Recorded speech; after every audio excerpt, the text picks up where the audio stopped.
Assalamualaikum warahmatullahi wabarakatuh. Perkenalkan, nama saya Hasita Tresna Gusdi, Prodi Agroteknologi, Universitas Trinanti Palembang, dosen pembimbing Erlinda MPD. Baiklah, saya di sini akan menjelaskan makalah saya yang berjudul tentang diksi.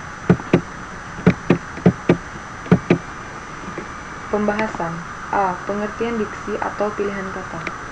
Diksi atau pilihan kata adalah penggunaan kata-kata secara tepat untuk mewakili pikiran dan perasaan yang ingin dinyatakan dalam pola suatu kalimat. Menjelaskan bahwa diksi atau pilihan kata adalah kemampuan seseorang membedakan secara tepat nuansa-nuansa makna sesuai dengan gagasan yang ingin disampaikannya. Dan kemampuan tersebut hendaknya disesuaikan dengan situasi dan nilai rasa yang dimiliki sekelompok masyarakat dan pendengar atau pembaca. 3 kesimpulan utama mengenai diksi, antara lain sebagai berikut. Pilihan kata diksi mencakup pengertian kata-kata, mana yang dipakai untuk menyampaikan gagasan, bagaimana pembentuk pengelompokan kata-kata yang tepat. Pilihan kata atau diksi adalah kemampuan membedakan secara tepat nuansa-nuansa sesuai atau cocok dengan situasi dan nilai rasa yang dimiliki oleh kelompok masyarakat pendengar. Pilihan kata yang tepat dan sesuai hanya dimungkinkan penguasa sejumlah besar kosakata atau pembendaharaan kata bahasa. B. Penggunaan kata. Sebagaimana dikemukakan, untuk dapat berbahasa dengan baik, benar dan cermat, kita harus memperhatikan pemakaian kata dan kaidah bahasa yang berlaku pada bahasa yang kita gunakan. Misalnya, kita menggunakan bahasa Indonesia, maka yang harus kita perhatikan adalah kata dan kaidah bahasa Indonesia. Dalam penggunaan kata, selain harus memperhatikan faktor kebahasaan, kita harus mempertimbangkan berbagai faktor di luar kebahasaan. Faktor tersebut sangat berpengaruh pada penggunaan kata, karena kata merupakan tempat menampung ide. Dalam kaitan ini, kita harus memperhatikan ketepatan kata yang mengandung gagasan atau ide yang kita sampaikan. Kemudian, kesesuaian kata dengan situasi secara dan kondisi pendengar atau pembaca. C. Ketepatan pilihan kata. Bahasa sebagai alat komunikasi berfungsi untuk menyampaikan gagasan atau ide pembicara kepada pendengar atau penulis. Kepada pembaca, pendengar atau pembaca akan dapat menerima gagasan atau ide yang disampaikan pembicara atau penulis apabila pilihan kata yang mengandung gagasan dimaksud tepat. Pilihan kata yang tidak tepat dari pembicara atau penulis dapat mengakibatkan gagasan atau ide yang disampaikannya tidak dapat diterima dengan baik oleh pendengar atau pembaca.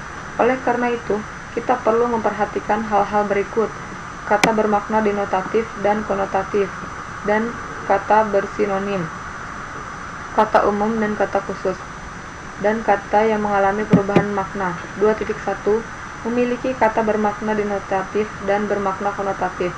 A. Makna denotatif adalah makna yang menunjukkan adanya hubungan konsep dengan kenyataan. Maka ini merupakan makna yang lugas, makna apa adanya. Makna ini bukan makna kiasan atau perumpamaan. Contoh, rumah itu luasnya 250 meter persegi. Ada 1.000 orang yang menghadiri pertemuan itu. B. Makna konotatif atau asosiatif muncul akibat asosiasi perasaan atau pengalaman kita terhadap apa yang diucapkan atau apa yang didengar. Makna konotatif dapat muncul di samping makna denotatif suatu kata. Contoh, rumah itu luas sekali, banyak sekali orang-orang menghadiri pertemuan itu. Dalam bahasa tulisan ragam ilmiah dan formal yang harus kita gunakan adalah kata-kata denotatif agar keobjektifan bisa tercapai dan mudah dipahami tanpa adanya asosiasi. Hal ini perlu diperhatikan karena apabila terdapat kata asosiasi, pemahaman pembaca atau pendengar sangat subjektif dan berlainan. 2.2 Kata bersinonim. Kata bersinonim adalah kata yang memiliki makna sama atau hampir sama. Banyak kata bersinonim yang berdenotasi sama, tetapi konotasinya berbeda. Akibatnya, kata-kata yang bersinonim itu dalam pemakaiannya tidak sepenuhnya dapat saling menggantikan. Kata-kata mati, meninggal, wafat, gugur, mangkat, mampus, dan berpulang memiliki makna denotasi yang sama, yaitu nyawa lepas dari raga, tetapi makna konotasinya berbeda. Relakah saudara kepada orang yang sangat saudara hormati dan saudara cintai, dia telah mampus kemarin. Sebaliknya, kepada binatang saudara mengatakan, kambing itu telah wafat kemarin, dengan kata yang memiliki makna yang sama atau hampir sama. Banyak kata bersinonim yang berdenotasi sama tetapi konotasinya berbeda. Akibatnya, kata-kata yang bersinonim itu dalam pemakaiannya tidak sepenuhnya dapat saling menggantikan. Kata-kata mati, meninggal, wafat, gugur, angkat, mampus, dan berpulang memiliki makna denotasi yang sama, yaitu nyawa lepas dari raga, tetapi makna konotasinya berbeda. Relakah saudara kepada orang yang sangat saudara hormati dan saudara cintai mengatakan dia telah mampus kemarin? Sebaliknya, jelaslah bagi kita bahwa kata dapat memiliki kekhususan dalam pemakaiannya walaupun kata yang digunakan memiliki makna denotasi yang sama. Contoh tadi jelaskan bagi kita bahwa kata dapat memiliki kekhususan dalam pemakaiannya walaupun kata yang digunakan makna denotasi yang sama. 2.3 Kata bermakna umum dan bermakna khusus. A. Kata bermakna umum adalah kata yang mempunyai cakupan ruang lingkup yang luas. Kata-kata umum menunjuk kepada banyak hal, kepada himpunan dan kepada keseluruhan. Contoh kata bermakna umum: binatang, tumbuh-tumbuhan, penjahat, kendaraan. B. Kata bermakna khusus adalah kata-kata yang mengacu kepada pengarahan-pengarahan yang khusus dan konkret. Kata khusus memperhatikan kepada objek yang khusus. Contoh kata bermakna khusus: Yamaha, Nokia, kerapu, kakatua, sedan. 2.4 Kata yang mengalami perubahan makna. Sejarah perkembangan kehidupan manusia dapat memengaruhi sejarah perkembangan makna kata. Dalam bahasa Indonesia, juga dalam bahasa lain, terdapat kata yang mengalami penyempitan makna, peluasan makna, perubahan makna. Kata sarjana dan pendeta merupakan contoh kata yang mengalami penyempitan makna. Kata sarjana semula digunakan untuk menyebut semua cendekiawan. Kini kata tersebut hanya digunakan untuk cendekiawan yang telah menamatkan pendidikannya di perguruan tinggi. Kata pendeta semula memiliki arti orang yang berilmu. Kini hanya digunakan untuk menyebut guru atau pemimpin agama Kristen. Demi ketetapan pilihan kata, kita pun harus berhati-hati menggunakan kata-kata yang merejaan mirip seperti kata bahwa, bawah, dan bawah, gaji dan gaji, sanksi dan sanksi. Kita pun harus berhati-hati menggunakan ungkapan tertentu seperti bercerita tentang, bukan menceritakan tentang, sesuai dengan, bukan sesuai, bergantung pada atau tergantung pada, bukan tergantung atau tergantung dari, bandingkan dengan depend on dan hang on dalam bahasa Inggris. D. Kesesuaian pilihan kata. Kesesuaian pilihan kata berkaitan dengan pertimbangan pengungkapan gagasan atau ide dengan memperhatikan situasi bicara dan kondisi pendengar atau pembaca. Dalam pembicaraan yang bersifat resmi atau formal, kita harus menggunakan kata-kata baku. Sebaliknya, dalam pembicaraan tak resmi atau santai, kita tidak dituntut berbicara atau menulis dengan menggunakan kata-kata baku untuk menjaga keakraban. Faktor kepada siapa kita berbicara atau kita menulis harus diperhatikan agar kata-kata yang kita gunakan dapat dipahami mereka. Pada saat kita berbicara dengan masyarakat awam, sebaiknya kita gunakan kata-kata umum populer. Jangan kita gunakan kata-kata yang bersifat ilmiah. Tunjukkan tujuan kita berbicara atau menulis tentu untuk dipahami orang lain. Jadi, kalau kita gunakan kata-kata ilmiah, sedangkan yang kita ajak bicara tidak paham, tentu yang kita sampaikan tidak ada gunanya, percuma. Sebaliknya, jika kita berbicara dengan golongan intelektual, pejabat, atau para ahli di bidang tertentu, sebaliknya kita menggunakan kata-kata yang lebih akrab dengan mereka atau kata-kata ilmiah. Layak diingat bahwa yang termasuk kata-kata ilmiah bukan hanya kata-kata yang berasal dari bahasa asing. Dalam bahasa Indonesia pun banyak sekali kata-kata ilmiah. Agar kesesuaian pilihan kata dapat kita capai dalam berbicara atau menulis, kita perlu memperhatikan hal-hal berikut. Yang pertama, dalam situasi resmi, kita gunakan kata-kata baku. Yang kedua, dalam situasi umum, kita gunakan kata-kata umum. Dalam situasi khusus, kita gunakan kata-kata khusus. 2.4 Kata-kata baku dan tak baku. Kata-kata baku adalah kata yang tidak bercirikan bahasa daerah atau bahasa asing. Baik dalam penulisan maupun dalam pengucapannya harus bercirikan bahasa Indonesia. Dengan perkataan lain, kata baku adalah kata yang sesuai dengan kaidah mengenai kata dalam bahasa Indonesia. Kita perhatikan beberapa contoh berikut.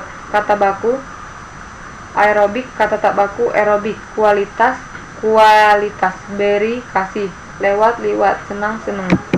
2.5 Kata ilmiah dan kata populer. Kata ilmiah adalah kata yang bisa digunakan di lingkungan ilmuwan dan dunia pendidikan umumnya. Kata populer adalah kata yang bisa digunakan di kalangan masyarakat umum. Kita lihat beberapa contoh berikut. Dalam pembicaraan di depan umum, sebaiknya kita menggunakan kata-kata populer agar apa yang kita kemukakan dapat dipahami dengan baik dan mudah. Kata ilmiah, kata populer, dampak, akibat, kendala, hambatan, formasi, susunan, frustasi, kecewa, pasien, orang sakit, volume, isi, koma, sekarat. 2.6 Kata percakapan dan kata ungkapan atau usang. Kata percakapan biasanya digunakan dalam bahasa lisan. Kata-kata ini umumnya memiliki kaidah sendiri yang berbeda dengan kata-kata yang digunakan dalam tulisan. Kata-kata percakapan diantaranya memiliki kedaerahan dialek, tidak menggunakan kaidah bentuk kata dan sering menyikat kata. Beberapa contoh dapat dikemukakan di sini, misalnya enggak ngerti dapet sikon gini gitu. Kata-kata percakapan sebaiknya dihindarkan dalam tulisan atau pembicaraan resmi karena dapat mengganggu keresmian atau keilmiahan. Karena itu, berhati-hatilah menggunakan kata percakapan ini. Ungkapan yang masih dipahami oleh umum dapat digunakan untuk menghidupkan suasana pembicaraan atau tulisan. Akan tetapi, ungkapan yang sudah usang tidak lagi mempunyai kekuatan, harus dihindarkan karena dapat membosankan dan melemahkan pembicaraan atau tulisan kita. Kendalkah Anda pada ungkapan atau slogan ini? 1. Tak lekang oleh panas, tak lapuk oleh hujan. 2. Kami generasi muda siap mendukung 2 anak.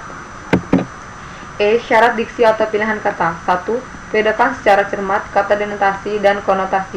Denotasi adalah kata yang bermakna lugas atau tidak bermakna ganda, sedangkan konotasi adalah kata yang dapat menimbulkan bermacam-macam makna. Contoh yang pertama, bunga edelweiss hanya tumbuh di tempat yang tinggi atau denotasi.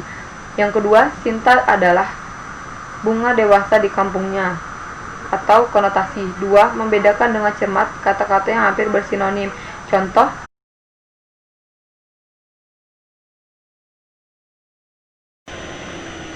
Contoh yang pertama, siapa pengubah peraturan yang memberatkan pengusaha. Yang kedua, pembebasan biaya masuk untuk jenis barang tertentu adalah pengubah peraturan yang selama ini memberatkan pengusaha.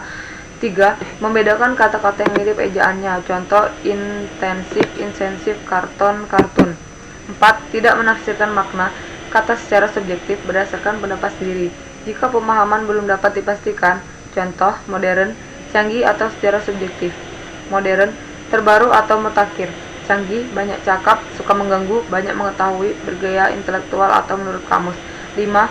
Waspada terhadap penggunaan imbuhan asing. Contoh, dilegalisir seharusnya dilegalisasi. Koordinir seharusnya koordinasi. 6. Bedakan kata khusus dan kata umum. Contoh kata umum, ikan, bunga, membawa, dan melihat.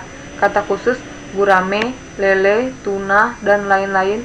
Mawar, melati, anggrek, dan lain-lain. Memikul, menjinjing, menjepit, menatap, menoleh, mengintip. 3.1 Kesimpulan. Kreativitas dalam memilih kata merupakan kunci utama pengarang dalam menulis gagasan atau ungkapan. Penguasaan dalam pengolahan kata juga merupakan kunci utama dalam menghasilkan tulisan yang indah. Dapat dibaca serta ide yang ingin disampaikan penulis dapat dipahami dengan baik. Kata yang tepat akan membantu seseorang mengungkapkan dengan tepat apa yang ingin disampaikannya, baik secara lisan maupun secara tulisan. Pemilihan kata juga harus disesuaikan dengan situasi, kondisi, dan tempat penggunaan kata-kata itu. Pembentukan kata atau istilah adalah kata yang mengungkapkan makna konsep, proses, keadaan atau sifat yang khas dalam bidang tertentu. Berdasarkan kesimpulan di atas, maka dapat disimpulkan bahwa diksi mempunyai persamaan, yaitu sama-sama penulis ingin menyampaikan sesuatu di hasil karya tulisannya dengan maksud agar pembaca dapat memahami maksud dan tujuan penulis. 3.2 Saran. Penulis mendapatkan pengalaman yang sangat berharga dalam pembuatan makalah ini mengenai pengetahuan diksi atau pilihan kata. Penulis menyarankan kepada semua pembaca untuk mempelajari pengolahan kata dalam membuat kalimat dengan mempelajari diksi. Diharapkan mahasiswa dan mahasiswi memiliki keterampilan dalam menyampaikan dan menyusun suatu gagasan agar yang disampaikan mudah dipahami dengan baik. Oke, mungkin itu saja yang bisa saya sampaikan. Kurang lebihnya saya mohon maaf, kepada Allah saya mohon ampun. Wabillahi taufiq wal hidayah. Wassalamualaikum warahmatullahi wabarakatuh.